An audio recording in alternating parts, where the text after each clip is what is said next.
que nos va a ampliar el panorama, ¿verdad?, sobre el complejo mundo de la migración. Abelardo Morales Gamboa es docente de la Universidad Nacional, pero también es investigador. Eh, Él forma parte del equipo nacional de movilidad humana, de la Secretaría de Movilidad Humana de la Conferencia Episcopal de Costa Rica, y también es el coordinador de investigación del Observatorio Sociopastoral de Movilidad Humana de Mesoamérica y el Caribe. Abelardo ha trabajado eh, ampliamente en temas de sociología, antropología, de comunicación, y es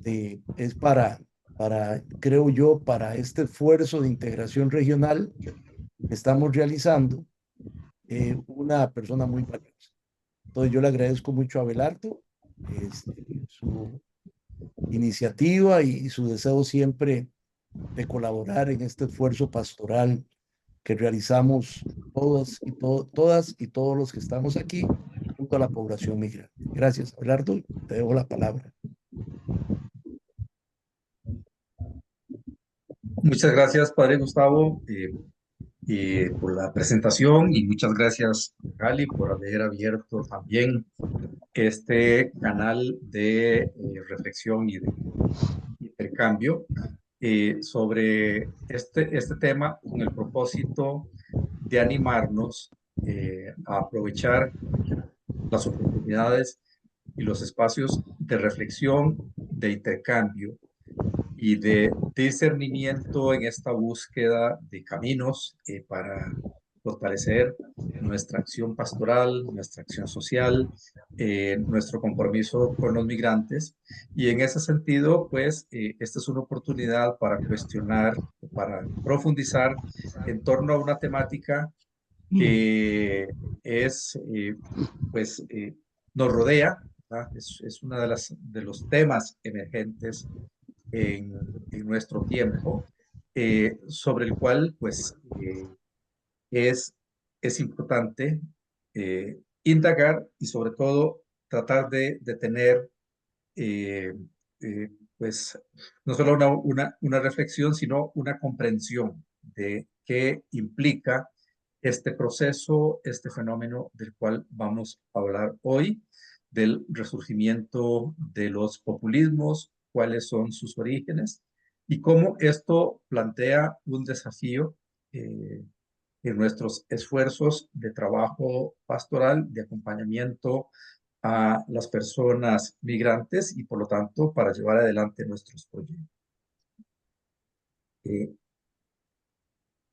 en ese sentido, eh, pues parto de esta primera aseveración en tanto que eh, los populismos o el resurgimiento de los populismos tiene una serie de causas económicos, sociales, políticas y culturales que pues es imperativo tratar de profundizar de alguna manera. Eh, Ello implica, ¿no? eh, reconocer, en primer lugar, que este no es un hecho nuevo, no es un fenómeno nuevo, no es la primera oportunidad, la primera vez que la humanidad se enfrenta a la aparición de este complejo fenómeno, pero hoy en día pues tiene una serie de rasgos nuevos y podríamos decir que acontece como un hecho inherente a un proceso de declinación del sistema económico actualmente imperante, sobre todo del sistema capitalista, y de la democracia como forma política de organización de los gobiernos. Y es un fenómeno que, al igual que en sus ediciones anteriores, en el siglo pasado, en la primera mitad del siglo pasado, está asociada a un fenómeno de la fabricación social del miedo, provocada sobre todo por una serie de acontecimientos relacionados con lo que se llama la movilidad descendente, o sea, la percepción que tienen algunos grupos de la sociedad de la pérdida de privilegios, el riesgo del empobrecimiento y sobre todo el deterioro de sus posibilidades de obtener riqueza, de obtener poder o de sobrevivir en un ambiente de seguridad. Y esto también es un fenómeno asociado a la incapacidad de esos grupos, a veces una incapacidad también provocada socialmente con alguna intención, el ocultamiento de las causas de esos procesos de degradación social, de la subordinación y de la pérdida de oportunidades y la pérdida de privilegios. En ese sentido, entonces, una de las primeras respuestas que experimentamos es el señalamiento de otros, ¿no? Como los responsables de esa situación y por lo tanto eso bloquea la búsqueda de las causas en el mismo sistema económico social o en las formas de dominación y de control político. Y entonces ahí es cuando aparece antes y ahora el fenómeno del populismo nacionalista, como un fenómeno que socava las instituciones desde adentro y que, contrario a lo que a veces se pregona en los discursos políticos de estos grupos, pone al Estado al servicio de los intereses de las grandes corporaciones y de los grupos en el poder. Entonces, ¿pero qué es el populismo? Desde el punto de vista de la literatura, de las ciencias sociales, eh, no hay una definición unánime, hay una serie de textos y de literatura al respecto que vamos pues a repasar aquí por razones obvias de tiempo, pero como concepto y como forma aplicada a la política y a la acción política, apela a una idea simplificada del pueblo, del concepto de lo popular. Y entonces la idea del pueblo, lo popular, eh, se presenta como si fuese una masa indiferenciada. O sea, el pueblo es uno solo, en el pueblo no hay diferencias, no hay barreras entre grupos sociales, o sea, no hay clases medias, no hay clases bajas. Eh, el pueblo se asimila a, eh, a toda esa masa de grupos que se oponen a los otros. El pueblo, por lo tanto, está en oposición, en desventaja, frente a los que están arriba. Y los que están arriba son los privilegiados. ¿Quiénes son los privilegiados? Tampoco eso aparece claro en el discurso populista, en la narrativa populista, pero los privilegiados se asocian a los corruptos y quienes abusan de las fuentes de poder. Hoy en día, entonces, por ejemplo, se acusa en el discurso populista a los medios de comunicación de manera indiferenciada. Todos los medios de comunicación entran en esta categoría para algunos grupos, pero también las clases medias, ¿no? En algunos países, las clases medias, los funcionarios públicos eh, y quienes todavía gozan de algún estatus de prestigio y de estabilidad en sus condiciones de vida. Y esto entonces también tiene otra particularidad u otra característica, y es que hoy en día el populismo se alimenta del miedo, del resentimiento. Inclusive Eva Yoos, una socióloga eh, israelita, precisamente, curiosamente, en su libro Las emociones del populismo, Dice cómo el miedo, el asco, el resentimiento y el amor socavan la democracia. Hace un juego entre entre estos tres formas, ¿no? El miedo, el resentimiento, el asco y el orgullo nacionalista, como elementos fundamentales en la construcción de el discurso y la narrativa populista. Por lo tanto, entonces, pese a que el pueblo es solo uno, eh, el populismo convierte en enemigos del pueblo a determinados grupos de población que teóricamente también pertenecerían al pueblo. Por ejemplo, las minorías étnicas. Hoy en día, los defensores de los derechos de las mujeres, los defensores de los derechos de las personas migrantes, las personas de diferente orientación sexual o la población LGTBIQ, o en nuestro caso, como lo sabemos, los migrantes.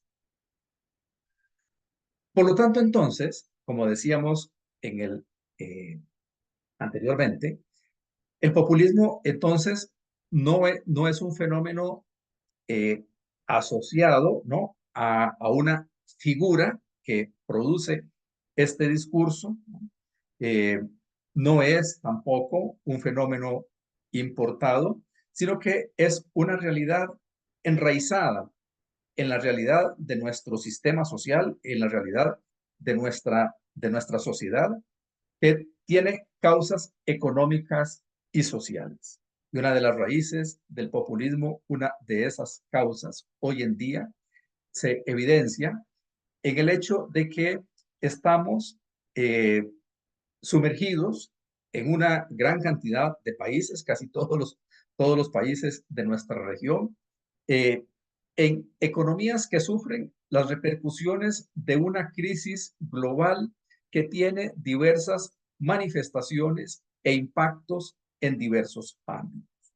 Casi todos nuestros países están padeciendo problemas de déficit fiscal, ¿no? De ralentización del crecimiento económico, de problemas para atraer inversiones y por lo tanto también entonces una serie de factores propias de estancamiento económico. Pero también es un hecho que esto no está separado a la característica que tiene el sistema económico dominante en nuestros países. Y es que las economías de nuestros países están orientadas a favorecer la acumulación de riqueza, por lo tanto, el poder económico de ciertos grupos y por lo tanto no la distribución ni la búsqueda de la igualdad. Esto, por lo tanto, produce desigualdad social, un crecimiento de la diversidad de grupos que hoy en día se encuentran en clara situación de desventaja económica y social, que no acceden a empleo digno, que no acceden, por ejemplo, a ingresos básicos para satisfacer sus necesidades de vida, que no tienen acceso a servicios básicos como salud, educación, agua potable, vivienda, y por lo tanto que padecen la pobreza y la exclusión. Y esto también es un fenómeno que no solamente se expresa en el ámbito local, sino que es un fenómeno que tiene manifestaciones en el ensanchamiento de las desigualdades globales entre lo que en la literatura hoy en día se llama el norte global y el sur global. Y esto entonces está asociado a distintas formas de desplazamiento, no solamente desplazamiento territorial, sino desplazamiento social y desplazamiento de diverso. Y esto, cerrando este apartado, pues tiene que ver con el hecho de que los modelos de organización de la sociedad, de nuestras sociedades, de nuestra sociedad humana, y los modos de vida dominantes, hoy en día resultan altamente insostenibles. insostenibles desde el punto de vista económico, insostenibles desde el punto de vista social e insostenibles desde el punto de vista ambiental y por lo tanto también insostenibles desde la perspectiva de una visión del desarrollo humano y desde una perspectiva también de la caridad cristiana. También es un fenómeno que tiene causas políticas. Y entre las causas políticas, pues señalamos el hecho de que los sistemas políticos establecidos en los países de nuestra región experimentan procesos de deslegitimación y en esos procesos de deslegitimación también hay una caída en la credibilidad, el apoyo cívico, el apoyo moral y el apoyo popular a las llamadas instituciones modernas representadas por el Estado. Y esto, pues, es lo que explica esa crisis de la forma democrática liberal de ejercicio del gobierno y, sobre todo, de las formas de gobernabilidad de la cultura civil. Es claro que en los países de América Latina hay una desaparición o erosión de los partidos políticos como se conocían décadas atrás y de las corrientes políticas e ideológicas como formas o movimientos de representación de intereses de la diversidad de grupos de la sociedad. Asociado a esto mismo, vemos un creciente debilitamiento de la participación social, de la movilización social y de el involucramiento, ¿no? De fuerzas populares y de movimientos cívicos en la reconstrucción de las sociedades y de los sistemas políticos. Y esto tiene que ver también con otro hecho, y es un desapego. Cuando decimos un desapego, es una separación, una pérdida de fe en las normas jurídicas y en los acuerdos, en los pactos, en, en, la, en esa idea, ¿no? de la nación como la unidad de la comunidad política que le da sentido a la identidad de ese grupo que se identifica en torno a esa idea de nación y de país. Pero también el populismo tiene una serie de causas de carácter cultural asociados a fenómenos de cambio que ubican al individuo, al ser social, frente a nuevos totalitarismos.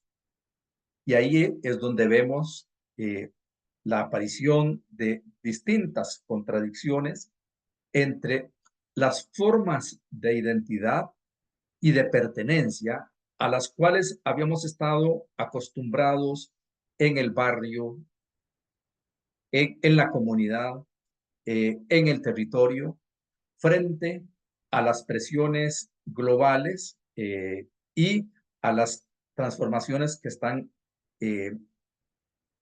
ocurriendo hoy en día. Y esto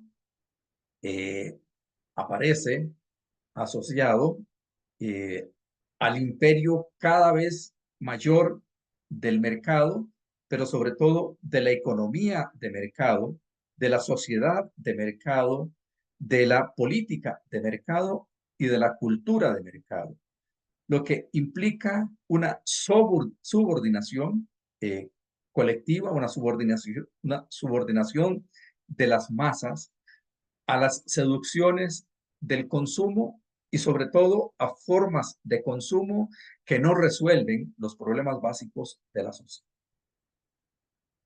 Además, también otra característica de los cambios culturales es la experiencia de los individuos cada vez más sometidos a una serie de cambios en de cambios de naturaleza tecnológica que también están produciendo rápidas y serias alteraciones en las experiencias de la vida cotidiana. O sea, en muy poco tiempo, eh, la experiencia del ser social, la experiencia del individuo, de los grupos, se ha transformado.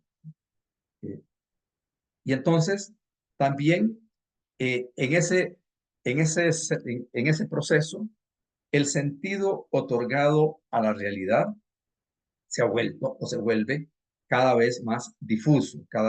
Hay un sentimiento de desorientación, no solamente individual, sino de desorientación social y desorientación colectiva. Y esto entonces alimenta en cierta medida ese, eh, esa sensación, ¿no? Esa emoción de un cierto resentimiento generalizado en las masas con las llamadas élites en el poder, pero que en realidad es una máxima que invisibiliza otros factores, ¿no? Entonces, aquí es importante preguntarse cómo es que opera, eh, cómo es que opera el populismo, ¿no? Y el populismo, una de las maneras, una de las tantas formas mediante las cuales el populismo opera, es a través del llamado mercado de las emociones. O sea, el mercado de las emociones está vinculado al consumo.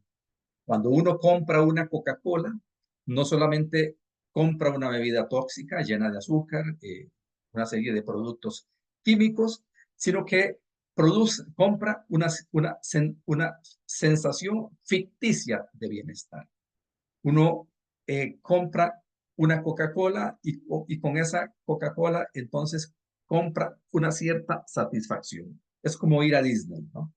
Pero también el mercado de las emociones eh, mercantiliza el miedo, el, el resentimiento, que en el sistema capitalista se convierten en parte, el consumo, el miedo, el resentimiento, se convierten en parte de los mecanismos que permiten la manipulación del comportamiento político de las masas por parte de estilos de liderazgo mesiánicos, de grupos o de individuos que se convierten en una especie de portadores de la esperanza, de un cambio, de, de una respuesta y de una sensación ficticia de salvación eh, frente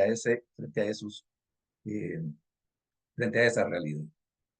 Entonces, en realidad, el populismo, en cierta medida, se aprovecha de lo que se denomina la política del resentimiento. En el sentido, como dice Eva Illouz, su eficacia ideológica y cultural reside menos en su claridad ideológica, en su capacidad de orientación racional y moral a las masas, y más bien en la confusión moral y política que genera. O sea, lo propio del populismo no es la producción de ideas, no es la generación de esperanzas, sino que el populismo se basa precisamente en la profundización del resentimiento y la generalización de la incertidumbre. Entre más miedo, entre más inseguridad, entre más incertidumbre haya, más posibilidades tienen estas propuestas populistas de lograr arraigo y de volverse cada vez más hegemónicas. Entonces, es precisamente eso lo que hoy en día vemos que está siendo movilizado como uno de los elementos centrales eh, en la estructura de las narrativas populistas. En la narrativa populista, la migración juega un papel central y lo vemos todos los días, ¿no? Lo vemos todos los días en los medios de comunicación, en Estados Unidos, en Europa, en Panamá, en República Dominicana, aquí en Costa Rica, en América del Sur. Y por lo tanto, entonces, hay un proceso de estructuración del sentimiento populista en torno a la migración. Y en ese sentido, los populistas nos llevan ventaja porque se han vuelto maestros gracias al control, al manejo de los medios tecnológicos, sobre todo de las tecnologías de la información y de la comunicación a través de las redes sociales, en la manipulación de las emociones de amplios grupos de población que están siendo movilizados por los discursos anti-inmigrantes, ¿no? Y esto es una paradoja, ¿no? Porque decíamos que el populismo produce un resentimiento entre todos aquellos grupos de población que ven amenazadas sus condiciones de vida. Aquellos grupos de población que tienen la percepción de la amenaza de los procesos de movilidad social descendente. O sea, que pierden privilegios, que pierden oportunidades, que pierden acceso a servicios de salud, que pierden trabajo, eh, que se ven arrinconados en sus comunidades por la presencia de los otros, de los migrantes, de los extranjeros.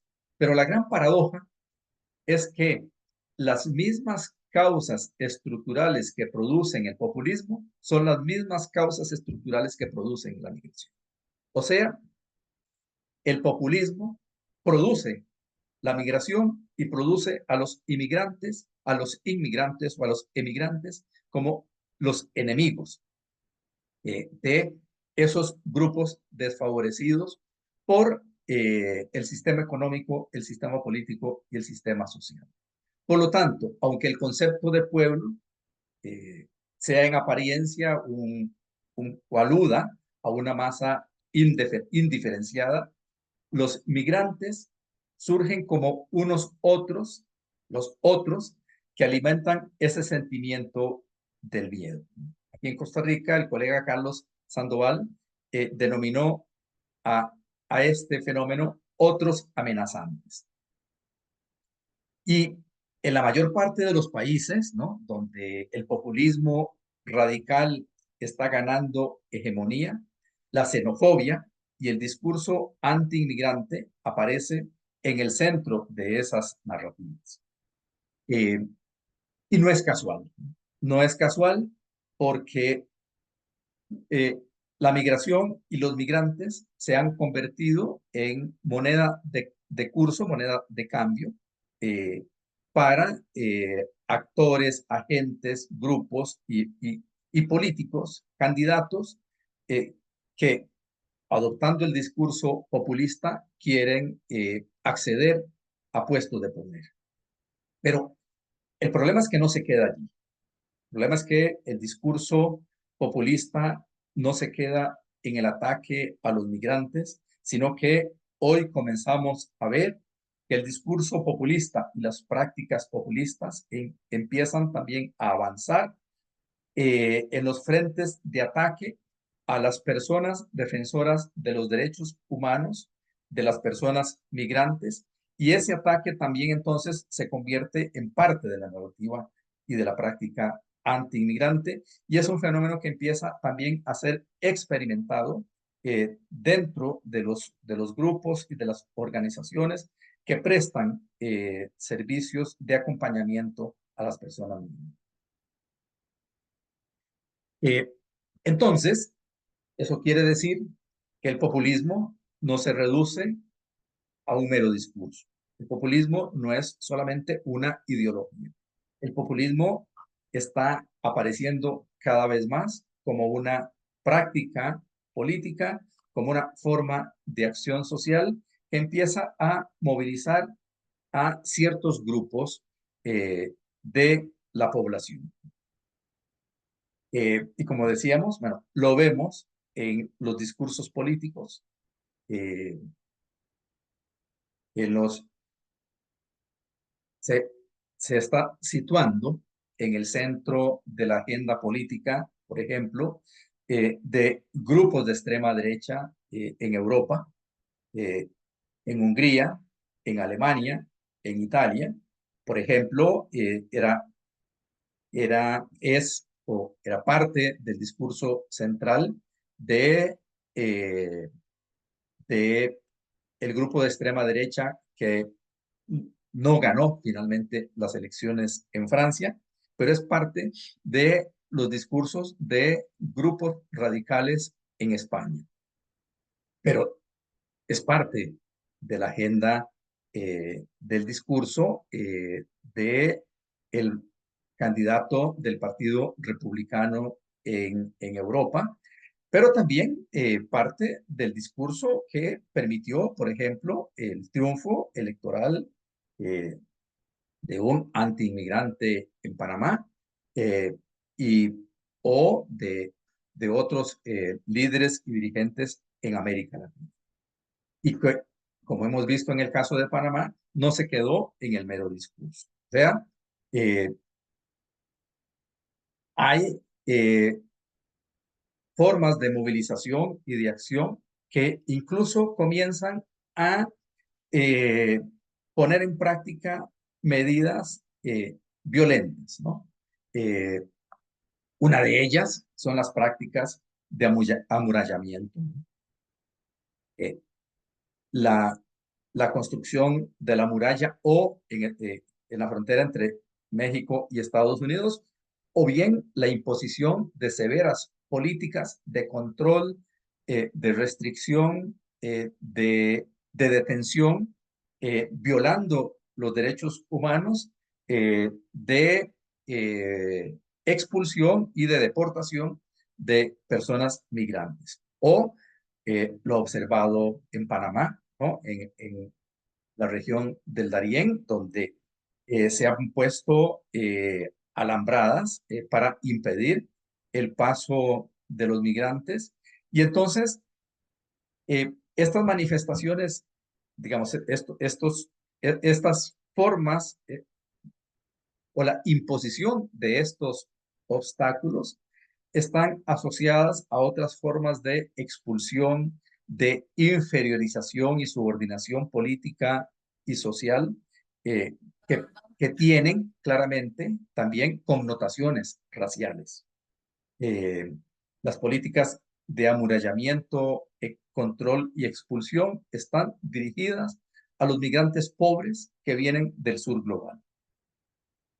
Y estas respuestas también engendran un germen de violencia, atizan conflictos y auguran en el futuro inmediato condiciones o situaciones de inseguridad en el mundo.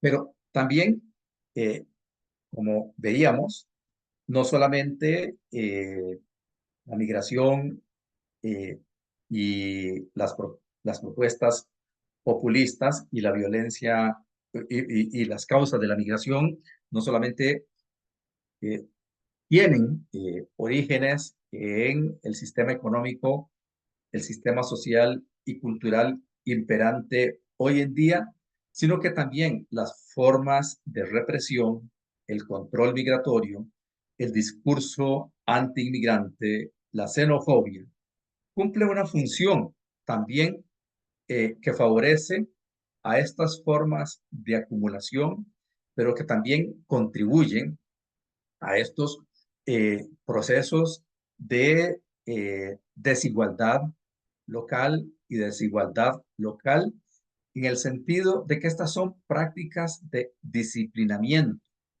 prácticas de subordinación de grupos de población, orientados también en alguna medida al abaratamiento de la fuerza de trabajo de los migrantes en los mercados laborales de los países de destino.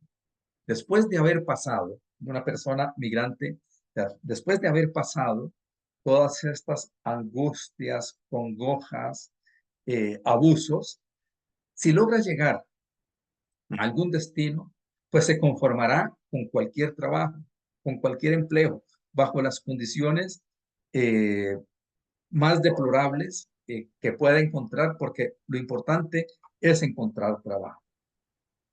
Y esto también está sirviendo, en vez de resolver los problemas de los problemas de abuso que padecen las personas migrantes, está favoreciendo un aumento de las oportunidades para las industrias mafiosas vinculadas a la migración, a la trata de personas en los corredores, pero también para el abuso que cometen autoridades, para la corrupción de servidores públicos y por lo tanto entonces esto contribuye al círculo vicioso de las economías de las economías criminales vinculadas a el tránsito de migrantes, el tráfico de migrantes y la movilidad de los migrantes.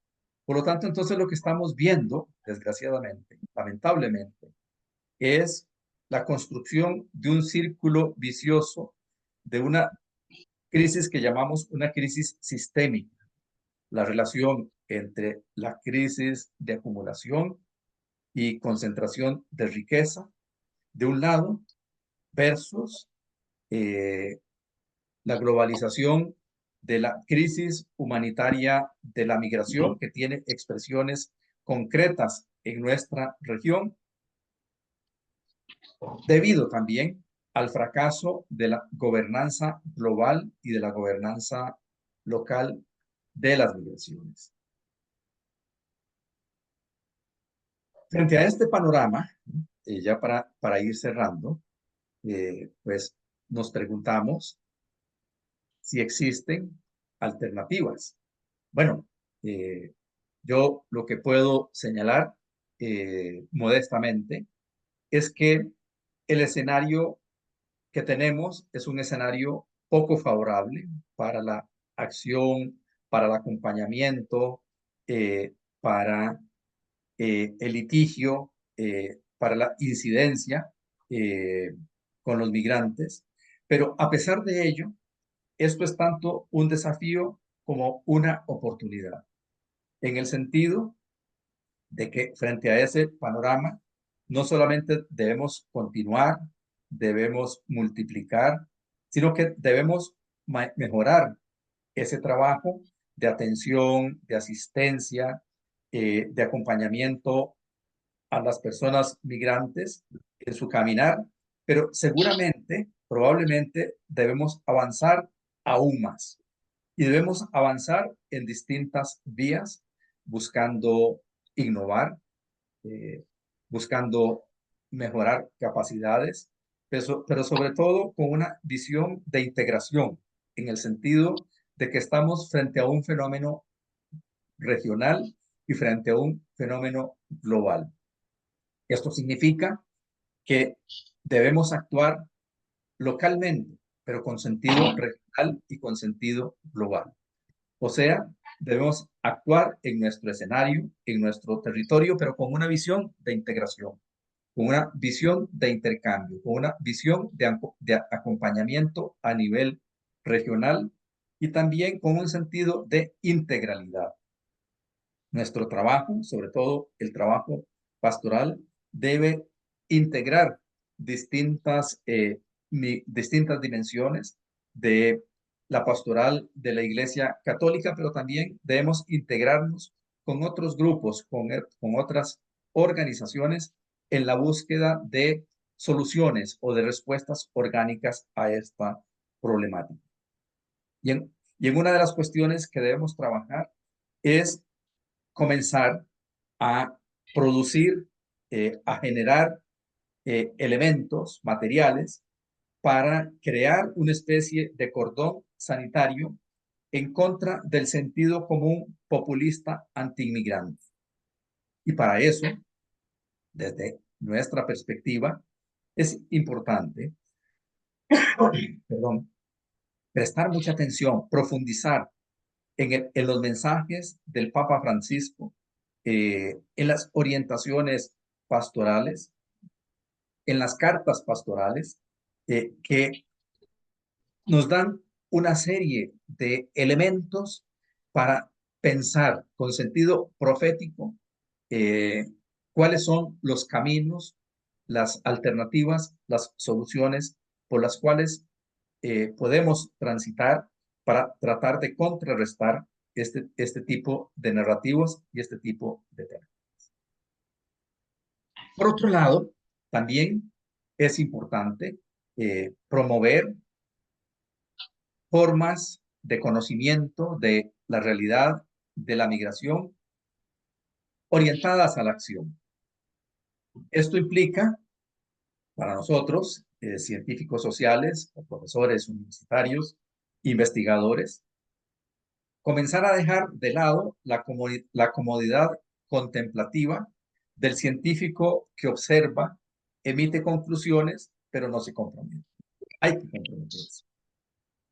Y hay que buscar, hay que tenderle la mano, acudir a esos intelectuales que sabemos que pueden comprometerse con nuestros proyectos y con el estudio de estas realidades.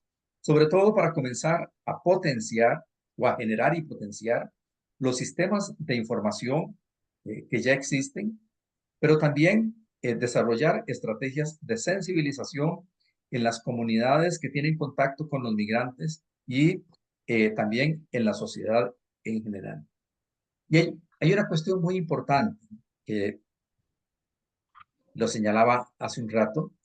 Hoy en día, los migrantes requieren de que no claudiquemos en su defensa, pero también es muy importante reconocer que también los defensores de los migrantes hoy en día necesitan ser defendidos. Y quienes acompañan a los migrantes también deben ser acompañados.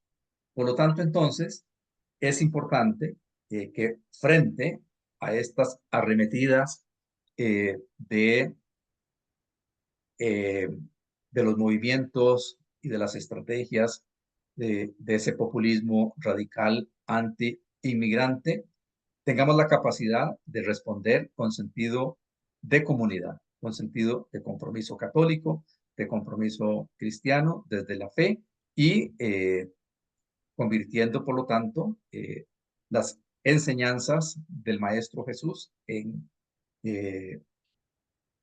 nuestras guías para la acción. Muchas gracias.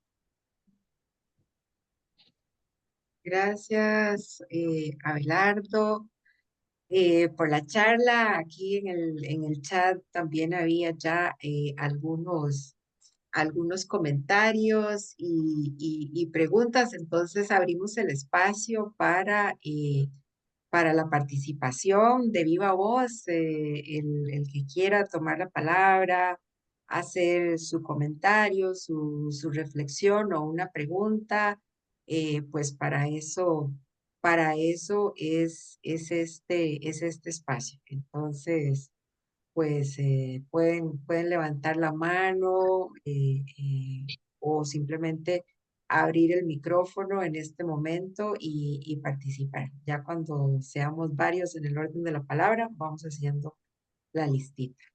Bienvenidos.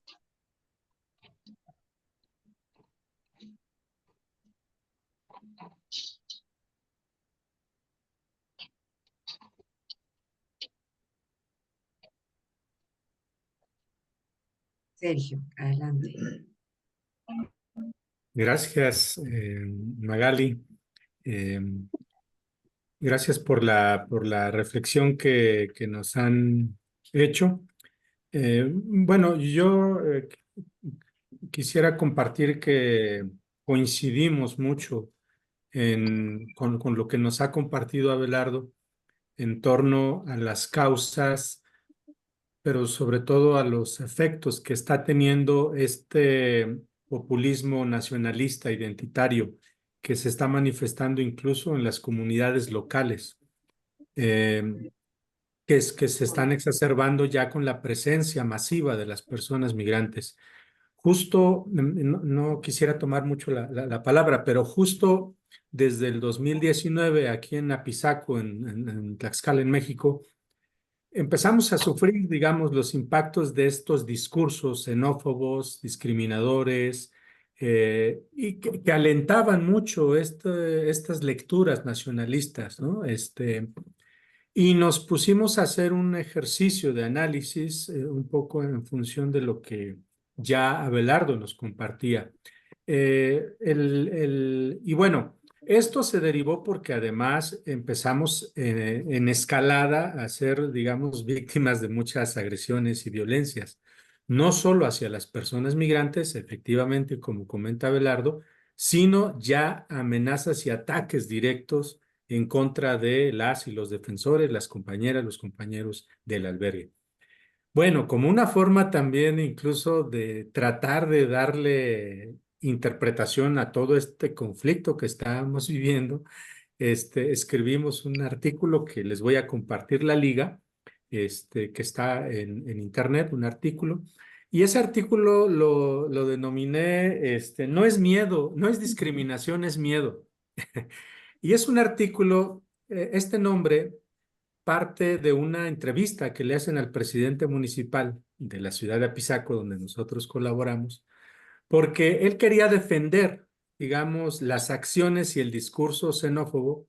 Y él decía, es que no es discriminación, la comunidad no es discriminadora, es miedo lo que les hace generar, digamos, esta animadversión en contra de la población migrante.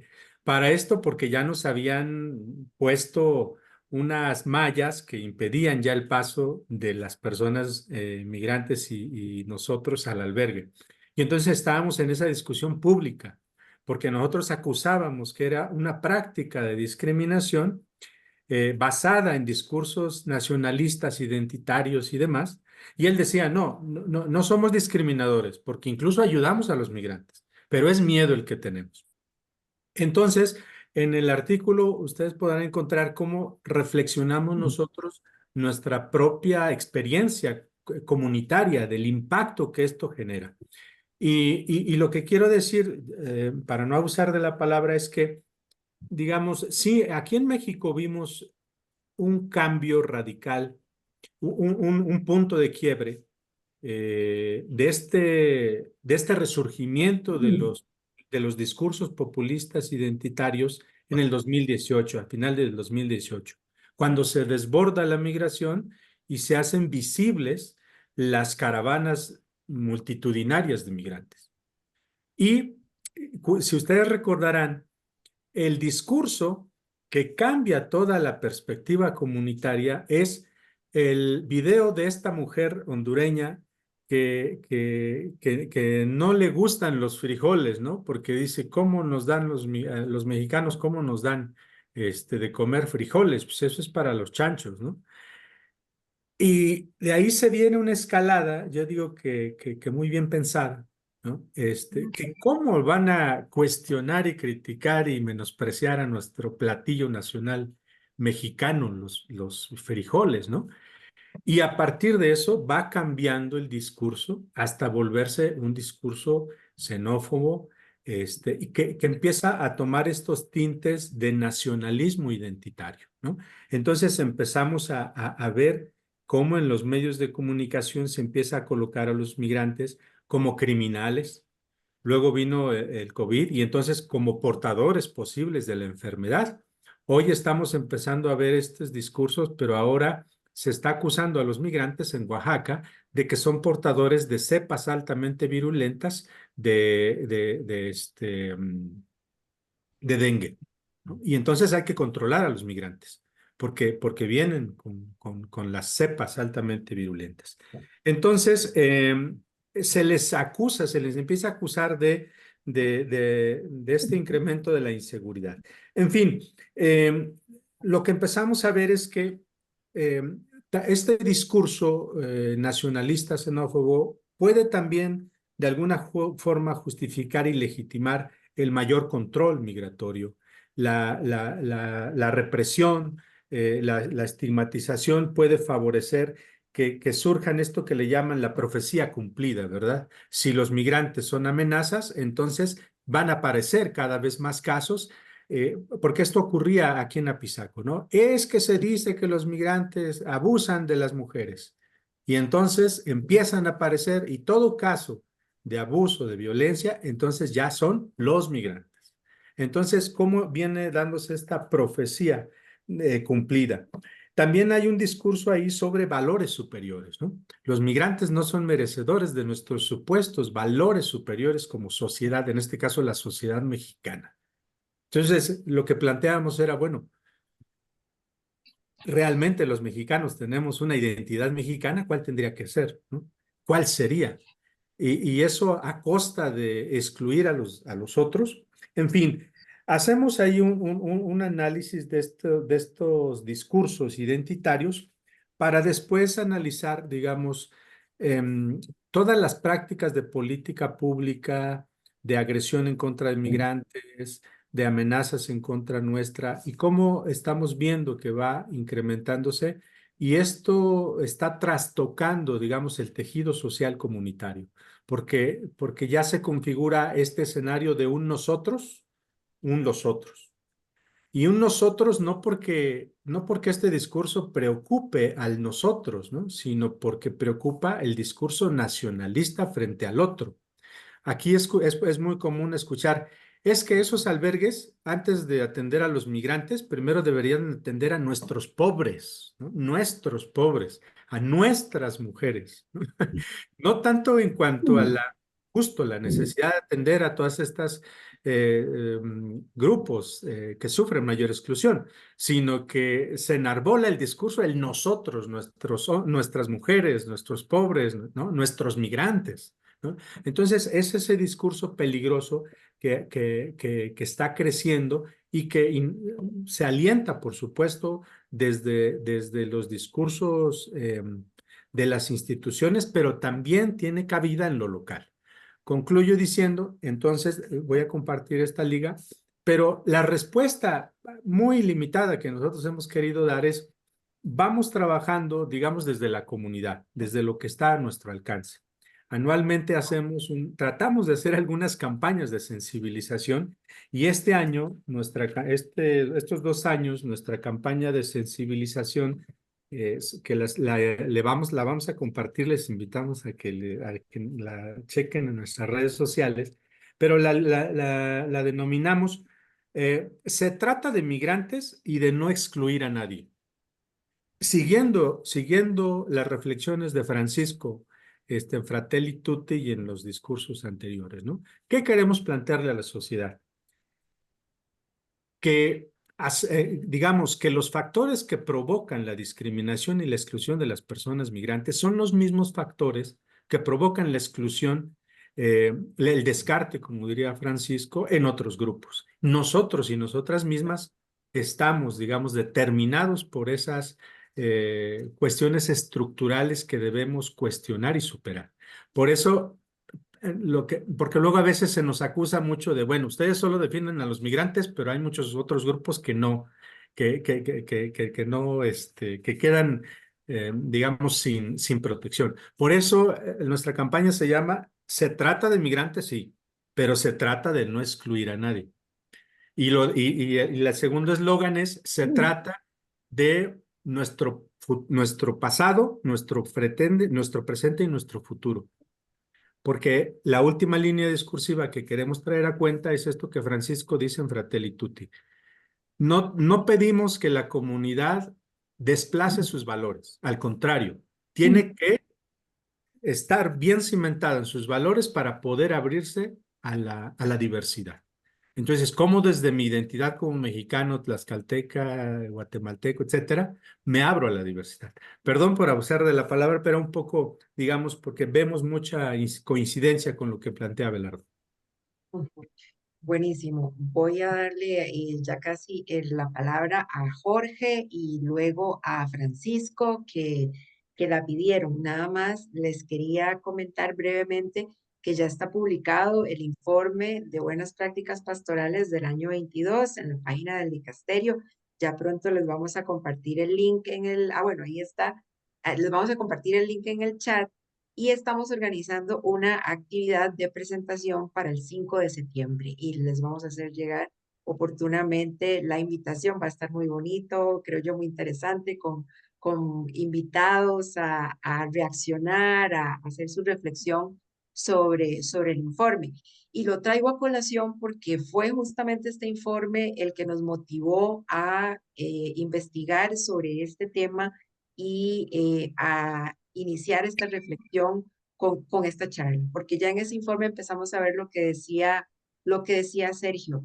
En muchas comunidades surge con mucha más fuerza este discurso antimigrante de las autoridades locales y en campañas políticas y atizando desde las autoridades locales a las comunidades para ponerlas en contra de los defensores de los migrantes. Entonces ahí fue donde dijimos, ok, esto hay que profundizar en esto, de qué se trata. Y además que veníamos viendo estos discursos en todo el mundo, ¿verdad? Desde Trump, los países europeos, Latinoamérica. Es decir, esto no es casualidad, esto no parece ser un fenómeno aislado, pasajero, sino que parece tener componentes más estructurales y entonces es importante conocerlo para darnos cuenta de que entonces buscar las maneras de contrarrestar estos discursos va a tener que volverse parte de la actividad cotidiana de la actividad por los derechos de las personas migrantes. Adelante, Jorge, y luego Francisco. Jorge se cayó, se cayó Jorge su se conexión, salió. sí, sí, Listo. Bueno, sí, dale, Francisco. sí.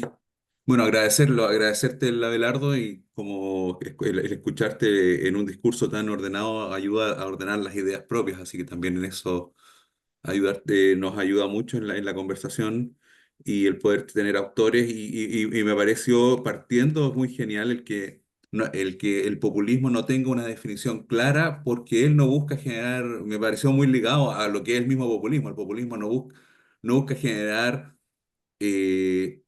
unidad en una solución común, sino más bien en un diagnóstico y en un odio, en una sensación difusa común. Y en eso creo que hay como bastante coherencia. Mi preocupación, y ahí también es cómo avanzar hacia un ejercicio constante de cuidarnos en la reflexión antipopulista, o no, más que anti, o de atentos al populismo. O sea, nuestra sociedad, el consumo de noticias en este momento, aquí en Chile están dando una noticia donde muestran una mafia de venezolanos que torturan, pero no son un grupo de específicos, son los venezolanos que torturan y y te están haciendo consumir textos que facilitan esto que me gustó como lo dijo un escritor chileno que decía que el populismo se basa en dos ideas buenas y una mala. Te dicen, nuestro país es un país hermoso, nuestro país hay que cuidarlo, hay que echar a los extranjeros. Entonces te tiran dos ideas que podemos estar de acuerdo y te tiran una tontera o una brutalidad con la cual destruyen o te van instalando este virus, esta enfermedad del miedo, del rechazo que en Chile que lo ponía en el chat. En Chile es el migrante pobre. En Chile tenemos dos tipos, son los migrantes y los extranjeros. El migrante es el pobre, el que llega de manera informal, llega sin sus papeles. Y el extranjero, y tenemos en Chile hay una gran migración de norteamericanos, de argentinos, y a ellos no se les discrimina. Entonces, bien hay un fuerte concepto hacia esta migración pobre que viene por causas, y se desconocen sus causas también, en el sentido cómo hacer, cómo avanzar para que nuestros discursos, nuestras llegadas a la base puedan facilitar una mirada más crítica sobre estos discursos de odio al final.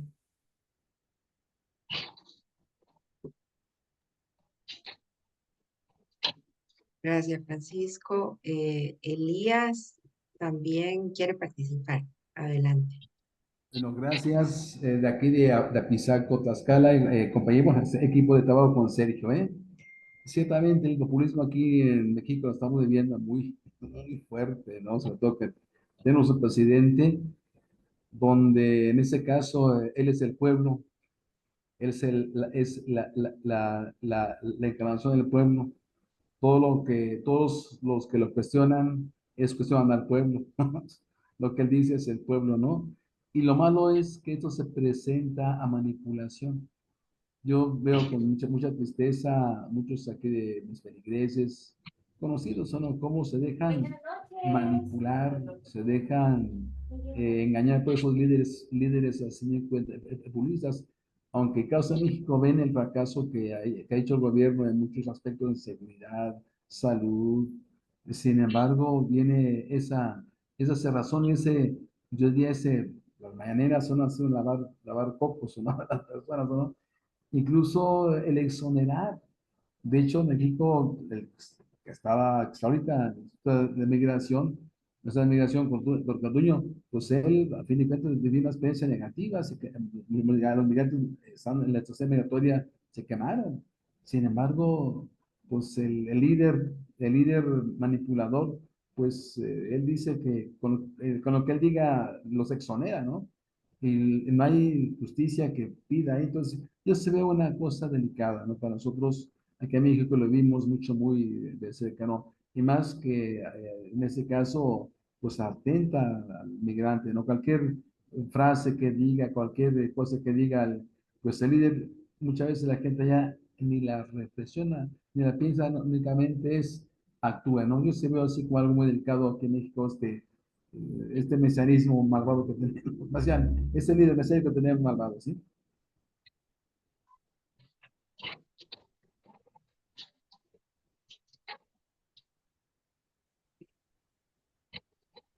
No sé si alguien más ha levantado su mano. Aquí no lo veo. No sé si Ave quiere comentar hasta aquí. Y tengo a Fernando levantando la mano. ¿Qué tal? Buenas noches. Le doy Desde, la palabra a Fernando antes. Sí. desde Ok. San Salvador.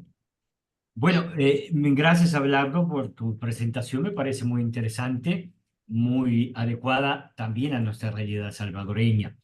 Especialmente me gusta el que hayas puesto en el título los populismos, porque no es solamente uno. O sea, está asumiendo en los diferentes estados características muy específicas y muy especiales, muy originales que distinguen a un país del otro. Por ejemplo, nosotros tenemos 2 años y 4 meses con el régimen de excepción, que es un método de control fuerte sobre cualquier tipo de política o cualquier tipo de respuesta a un social, ¿no?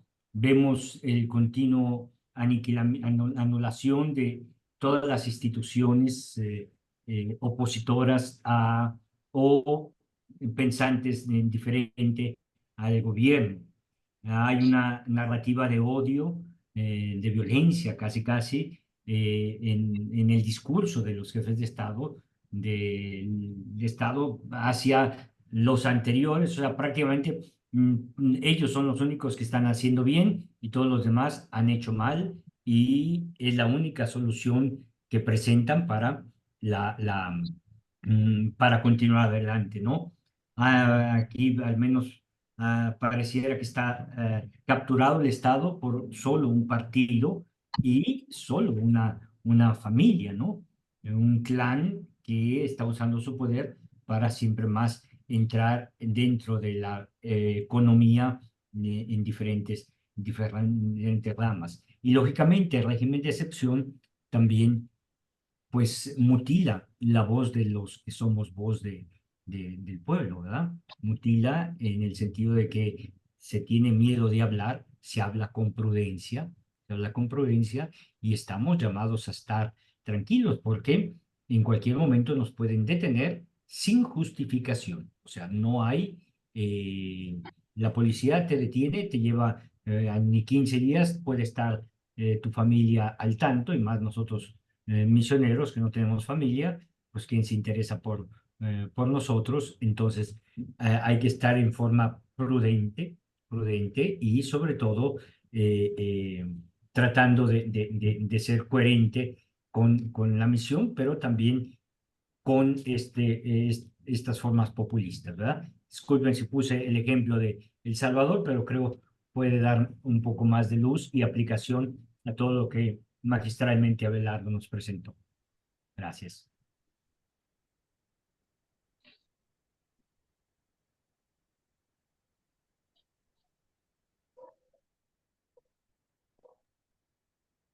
No sé si hay alguna otra intervención.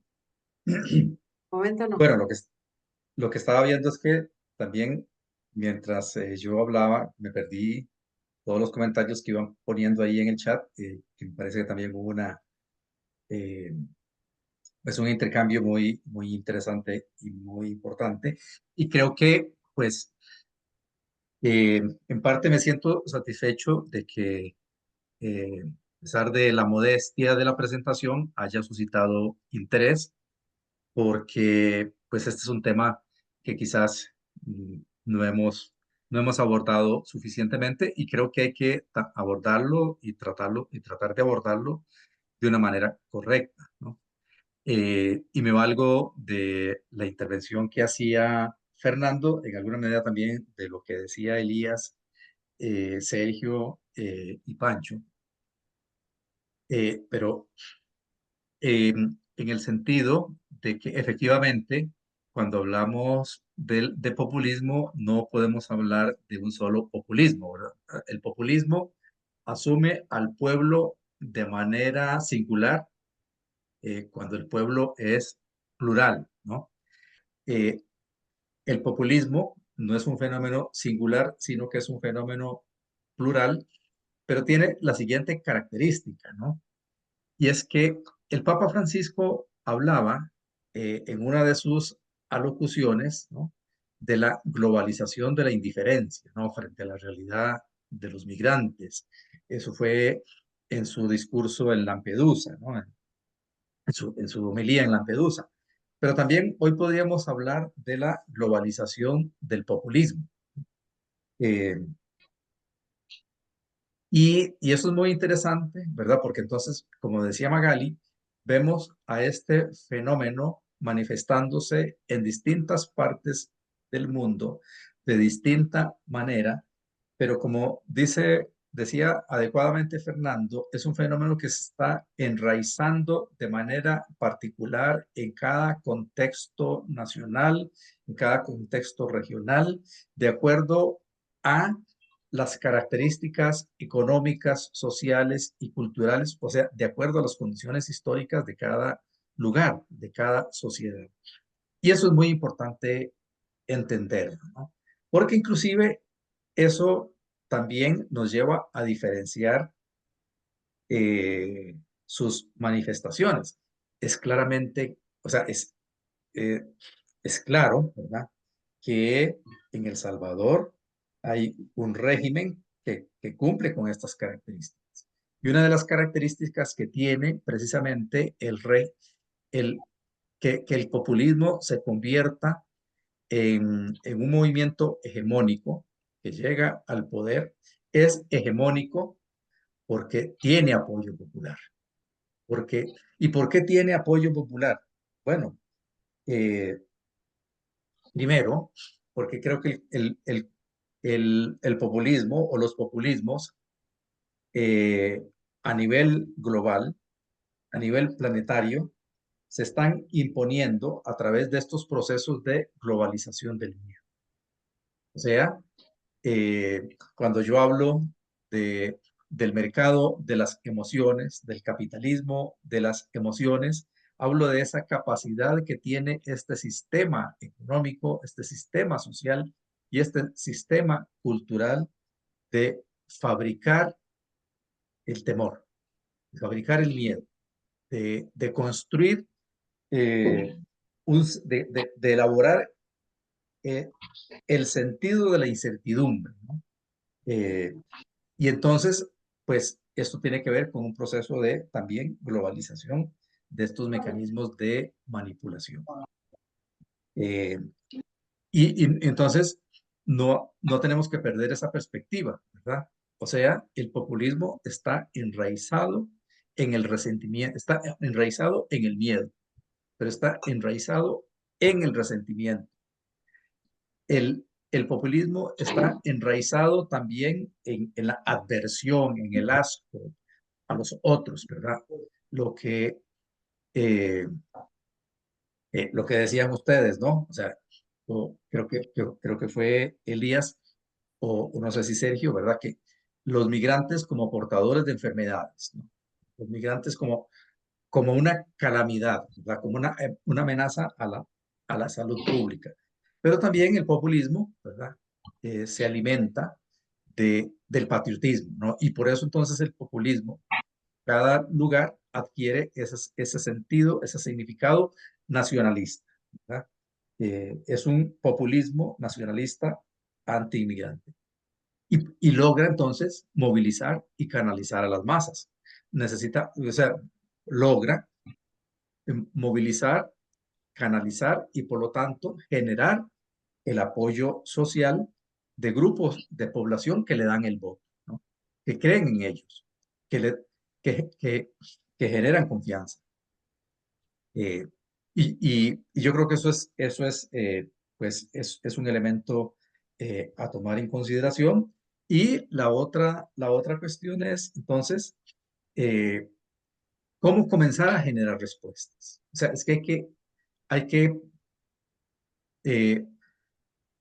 pues, tratar de identificar cuáles son las posibles estrategias mediante las cuales eh, esta cultura que se va imponiendo se vuelve hegemónica, se vuelve dominante y se legitima. O sea, hay que comenzar a deslegitimar estos discursos y estas prácticas a través de nuevos discursos y de nuevas prácticas. Y yo creo que una de las oportunidades que tenemos en la Iglesia Católica es la producción de una, de una importante narrativa, de una importante literatura, de una serie de textos que pueden servir de respuesta, que pueden ser herramientas para contrarrestar estos apoyos, sobre todo en la base católica. Es que no puede ser, no podría ser, bueno, nos parece que no tiene sentido, pero que haya líderes, movimientos de este tipo que tienen apoyo en una base vinculada a la feligresía católica. O sea, entonces algo está pasando y algo hay que hacer. Algo hay que hacer dentro de la iglesia, hay algo que hay que hacer al lado de los pastores de la iglesia. Y la otra cosa a la que quería señalar, pues es finalmente la, la, también ser realistas. O sea, esto no lo vamos a poder revertir ni en el corto ni en el mediano plazo.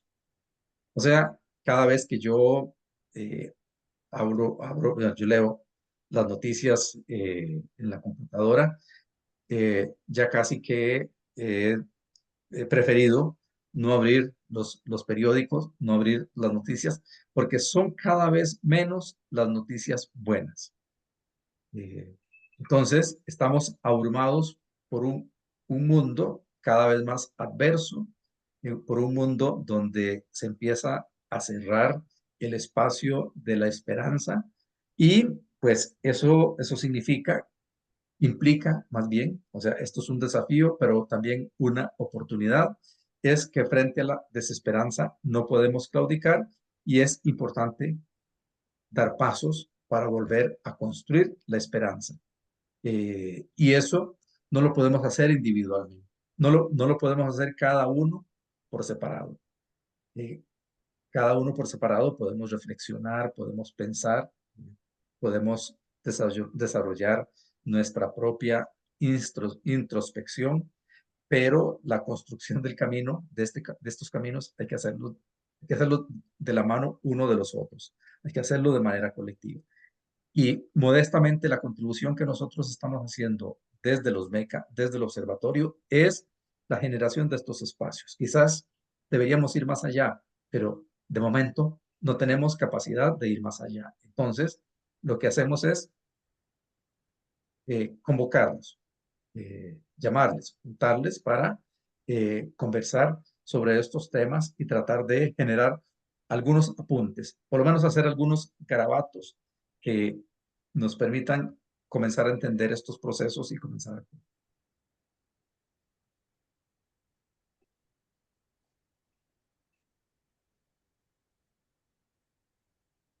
Gracias, Abe. Sí, este es el camino que estamos proponiendo pues de conocer un poco más las causas de estos fenómenos.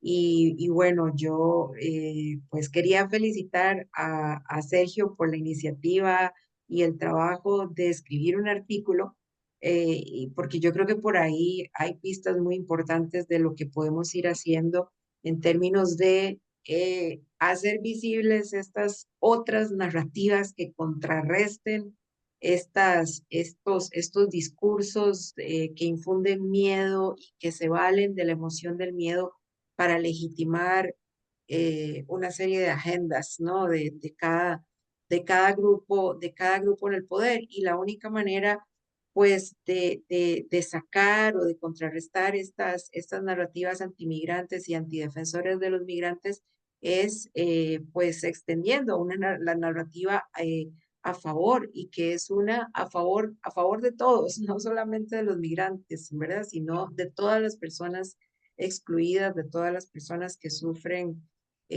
por la desigualdad. Y bueno, y esto habrá que hacerlo de persona a persona, en las homilías, en los seminarios, en los encuentros de las congregaciones, en los distintos grupos de pastoral, en efecto, para llegar a esa feligresía que si no les llegamos con esta narrativa, pues es presa fácil de estas otras narrativas, ¿no? Del miedo al otro, del miedo al diferente, del miedo a la incertidumbre, al cambio en las condiciones para las cuales la gente no tiene una explicación clara y pues queda fácil, expresa fácil de la manipulación.